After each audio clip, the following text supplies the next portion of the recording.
हाँ भाई। सर जब मैं रिटेल लेक्चर करता हूँ तो मुझे समझ ही नहीं आता, तो मैं सिर्फ 3 या 4 मैक्सिमम वर्ड उठा पाता हूँ, तो उसके बाद मैं कंटेंट के अंदर स्कोर कैसे लेके आऊँ? ठीक है भाई, अगर आपको डिटेल लेक्चर करने पे समझ नहीं आ रहा कंटेंट क्या है, तो पहली बात तो मैं आपकी गलती मानूंगा कि आप प्रैक्टिस अच्छे से नहीं कर रहे हो या ज़्यादा प्रैक्टिस नहीं कर रहे हो। तो अपनी प्रैक्टिस का रूटीन को थोड़ा सा बढ़ाओ और ज़्यादा प्रैक्टिस करो।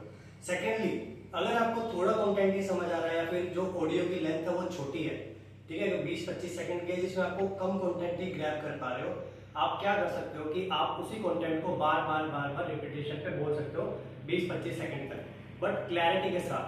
ठीक है, क्लैरिटी के साथ अगर कंटेंट को बोलोगे आपका डेफिनेटली रिटन लेक्चर के अंदर स्कोर आएगा।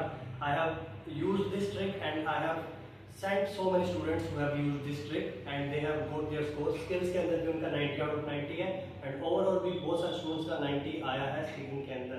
So don't worry about that. अगर कम कंटेंट है रिपीटेशन पे बोलो, अगर आपका कंटेंट मैच होता है you will get your score. And try to avoid like nouns verbs को थोड़ा अवॉइड करो, नाउन्स को उठाओ, एडजेक्टिव्स को उठाओ, that would be the content, right.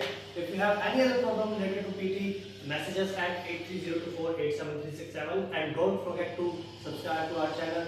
और नई वीडियोस के लिए यहीं पे बने रहना। we do live occasionally और daily basis, तो आप उस पर भी अपने स्पेल टेस्ट के लिए, डिक्टेशन के लिए, रीडिंग की टिप्स एंड ट्रिक्स के लिए ज्वाइन कर सकते हो। Moreover, if you need any help, any assistance related to PT preparation, PT exam, PT voucher, PT guidance or any online course, you can message us directly। Thank you so much for watching।